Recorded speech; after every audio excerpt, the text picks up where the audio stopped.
Hello everybody and welcome to my YouTube channel, which is called The Abuse of Power, State and Legal. This is the circumstances surrounding a loan. I'm going to give the loan a name. It's 11876-020. The loan fell into mortgage arrears. I'm not actually sure what year it was, but AIB Mortgage Bank instructed a Dublin-based law firm by the name of Joint and Crawford Law Firm, who are still in business, to initiate legal proceedings to enforce the terms and conditions of the loan, basically to call the loan in and to seek an order of possession against the property that it was linked to. The mortgage arrears are not in dispute, and AIB are entitled to do this. Okay, the content of this YouTube video, it's not just, what's the word I'm looking for? It's not verbatim. This is my sworn affidavit evidence, because although this started in Limerick Circuit Court, it went up all the way up to the High Court in Dublin. So this is affidavit evidence. It's the real thing, if that makes sense. Okay, in approximately October 2015, AIB instructed Joint and Crawford solicitors to seek an order to break possession against the property that the loan was linked to. The first court appearance was in 2016. And it appeared in Limerick Circuit Civil Court before an individual, not a judge, but it appeared before an individual known as the county registrar. County registrars, they have quasi-judicial functions. They can sign certain court orders, they read court lists, they do things very similar to as a judge. The county registrar adjourned the matter in 2016, and next thing, I think, there were things like court lists and AIB adjourned matters, and things went on for around 3 years. This was in 2016. The next date of significance is the 9th of July 2019. The county registrar in open court signed a court order of possession, giving the bank what they wanted. But my grievance with the county registrar and the legal representative who represented the solicitor's firm in court, I'm alleging that the barrister in question didn't tell the truth. In fact, that she told a lie.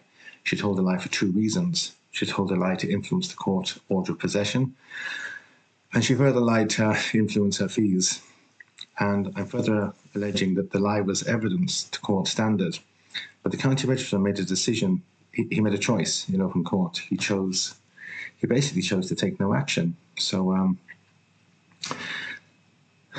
that put a sequence of events in motion. I went and sought the advice of a local TD, and I made a complaint to the president of the circuit court. So that's basically setting the stage for you. Right, this is what happened. 9th of July 2019, in the courtroom in Limerick Circuit Court. The court wasn't very busy on the day. A number of members of the public sat down waiting to be called. A few legal representatives. The county registrar was sat on the bench. And Anita Finucane, barrister at law, was the barrister that was representing, had received instruction from Joint and Crawford, the Dublin-based law firm, who were acting on behalf of AIB. This application number was called, and Anita Finucane stood up and identified herself to the court, and I stood up also. Anita Finucane made her presentation to the court, and when she finished her presentation, she finished it with a sentence, and in the final sentence, she told a lie. The lie she told was this: Mr. Hayes that's me, Mr. Hayes was requested by the AIB Mortgage Bank to submit an SFS, a standard financial statement. And when requested to do so, Mr. Hayes failed to supply it. Basically, I failed to supply details of my financial affairs. The county registrar was sat on the bench, and this is what the county registrar did. He turned sideways and he looked up at the ceiling. Why didn't you submit an SFS? He asked why I didn't submit an SFS. We can already draw an inference here. The inference is that he believed what Anita Finucane, the barrister at law, was telling him. He didn't scrutinise it. And we can draw that inference by the questions he asked: why didn't you submit an SFS? So I responded calmly. I said, County Registrar, can I seek the direction of the court? What do you want to do here? I said, the legal professional, Ms. Finucane, just said, she's not telling the truth, sir. So I said, something like this happened 4 months earlier. I said, I brought it to your attention. You made that hand gesture towards me, and I said, I felt that you became annoyed in court. I said, the same thing has happened today. You asked me for an explanation, and the explanation is she's not telling the truth. So I want to tread carefully. What do you want to do? The county register turns, he stayed turned inside, he looked up at the ceiling. And he said, you don't accept you didn't submit an SFS. I said, when the legal professional, Ms. Finucane, told you that I didn't submit an SFS, she was unaware that I was court ordered to submit an SFS. The county registrar looked up at the ceiling. He stayed looking up at the ceiling. Who ordered you to submit an SFS? I said, it was you, county registrar. When did I make that order? The county registrar crumbled on the bench. The lie that Anita Finucane told was that I didn't submit an SFS, but when she told the lie, she was unaware that I was court ordered to submit an SFS, and that she was lying straight into the face of the individual who read the court order. The whole courtroom went quiet. Anita Finucane started panicking and reading from bits and pieces of paper. And the county registrar was like he was after getting a wallop over the head. There was a guard present in the courtroom whose mouth started opening. People started leaning in to listen to see what would happen next. And this is what the county registrar did. After about 30 seconds, the county registrar kick-started the court. What are the monthly repayments? It was soul-destroying in the courtroom. The county registrar asked no probative questions. He made no investigation. In fact, he turned a blind eye and let Miss Finucane off the hook for lying straight into his face. Miss Finucane responded the repayments were somewhere in the region of 1,630 or 1,660 euros a month. I can't remember which. The county registrar turned to me and said, is that the correct monthly repayment, Mr. Hayes? I said, no, it's not. And Anita Finucane panicked. It's 1,300 euros a month. I have no idea where she got the figure of 1,300 euros a month. That's not referenced any place in the literature. She may have pulled it from thin air. So the county registrar said to me, Mr. Hayes, is 1,300 a month the correct payment? I said, no, county registrar, it's not. He said, what is the monthly repayment? I said, I don't know off the top of my head. Can you give me a moment to check my file? I don't accept you don't know what your monthly repayment is. So he wouldn't give me a second to look at my file, and he said he didn't accept that I didn't know what my monthly repayment was. Anita Finucane continued reading, and the next thing she said was that Mr. Hayes became aggressive.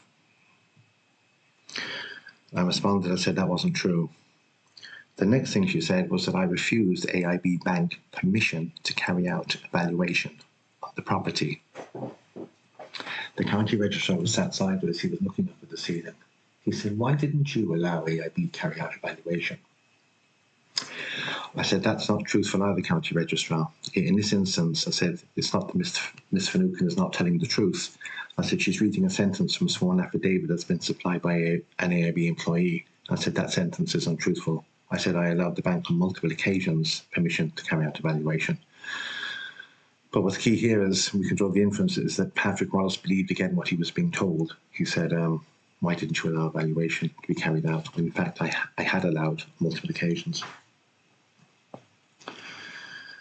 This is what happened next. The county registrar, he stayed turning sideways.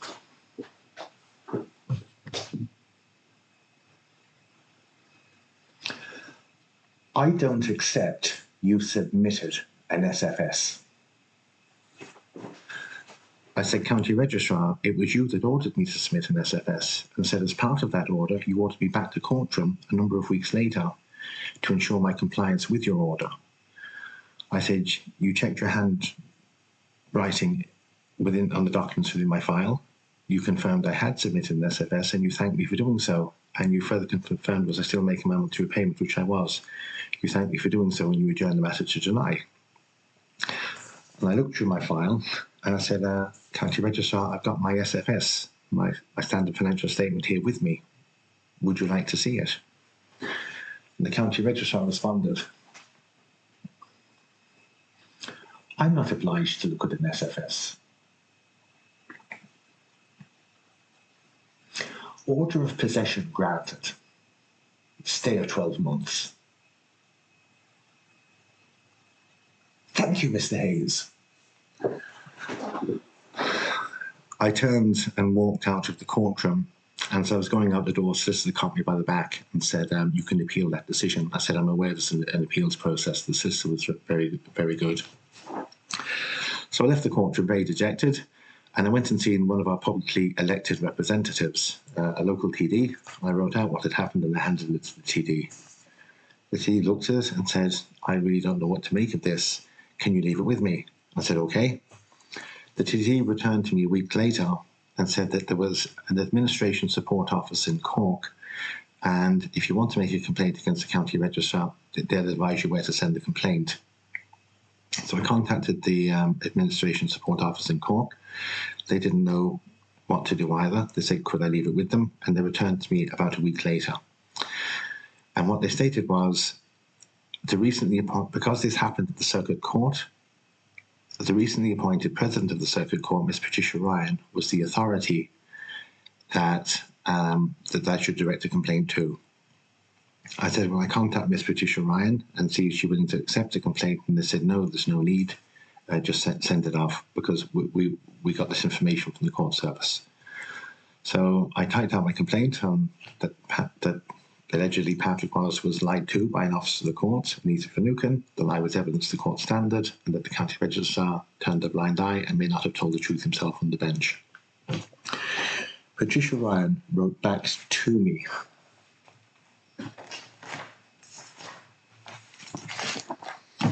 This is a copy. You're not going to see it very well, but I'm going to read what it said.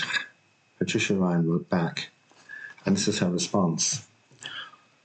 As President of the Circuit Court, I have no jurisdiction or authority whatsoever relating to the conduct of a county registrar. So this revolves about whether or not I submitted the standard financial statement. That's Patricia Ryan. Okay. So where's my evidence of all this? Page 51.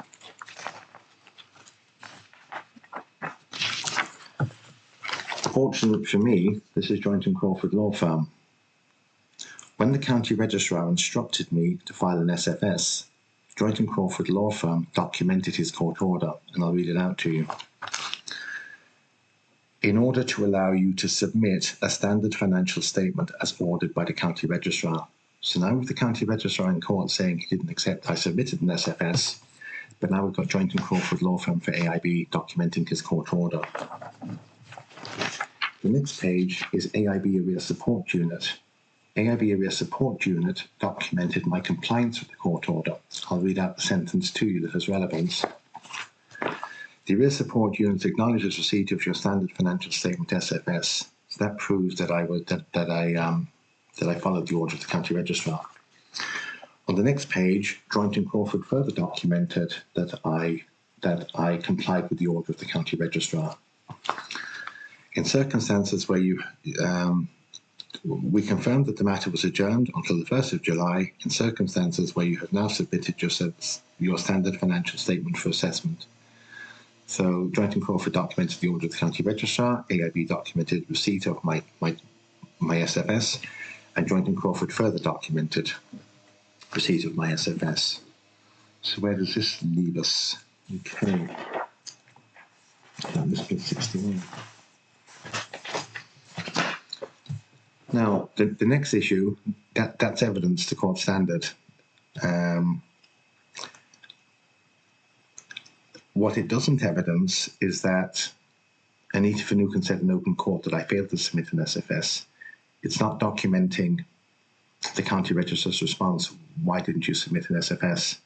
And it's not documenting my response to the county registrar saying that Anita Finucane's not telling the truth. And it's also not documenting the words of the county registrar in court, I don't accept, you didn't submit an SFS. But what I have here is a copy of the court list.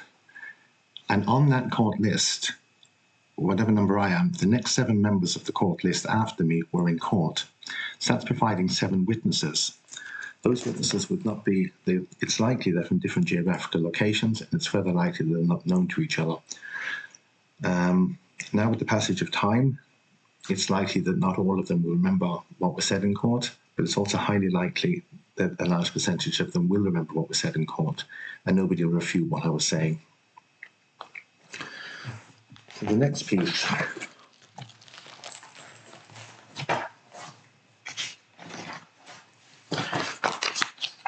When the matter proceeded to the High Court, the county registrar's orders were quashed in the High Court, but because the orders were quashed so quickly, these are the points that the High Court never determined, and this may have an effect on people.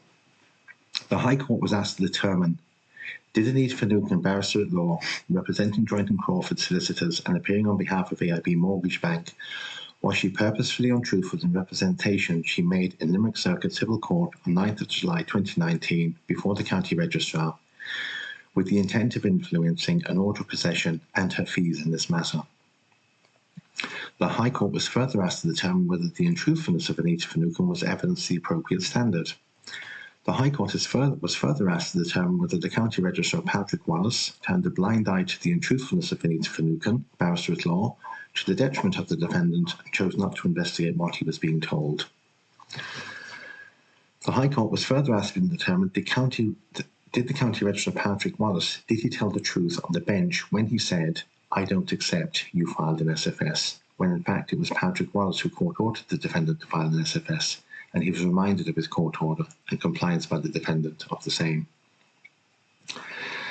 Patricia Ryan responded in writing on the 1st of October, and what she said was she has no authority or jurisdiction over the actions of a county registrar, and that her role is purely administrative. But it raises the question, when Patricia Ryan was made aware of an allegation of dishonesty on the bench of the Circuit Court, which she was president, did she have a duty and did she have an obligation to notify someone? I spoke to a local councillor who said, why didn't she tell somebody? It raises the issue, was Patricia Ryan obligated to notify the Department of Justice, who in turn should have notified the Gardaí, who in turn should have taken a statement from me, who in turn should have contacted the other 7 members on the court list who were in the courtroom, and should they have taken a statement of the serving Garda that was in court? But none of that happened. The next issue that the court was asked to determine was whether the county registrar Patrick Wallace and or Anita Finucane, barrister at law, triggered a criminal act, because they're both officers of the court. The High Court was further asked to determine did the state owe the defendant a duty of care in the Circuit Court. The High Court was further asked to determine was the defendant, Mr. Hayes, that's me, was I subjected to an abuse of state power. The High Court was further asked to determine if the next 7 members of on the court list were placed in further danger, because it was the same county registrar, the same barrister at law Anita Finucane, the same Dublin-based law firm Joint and Crawford, representing the same client, AIB Mortgage Bank, on the next 7 items. The High Court has further been asked to determine that the mortgage arrears on this account are definite, they're a real thing, and the allegation of dishonesty against Anita Finucane, the county registrar, that's what they are, they're allegations. So, do the mortgage arrears trump the dishonesty? Another thing that I forgot to show it earlier, when I sent in my standard financial statement, I kept my certificate of postage, my proof of postage as well, to Joint and Crawford law firm. Right, next thing. I'm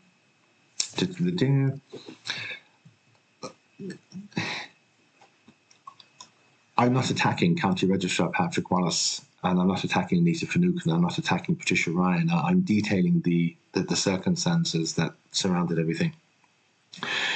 There's a flip side to this coin. I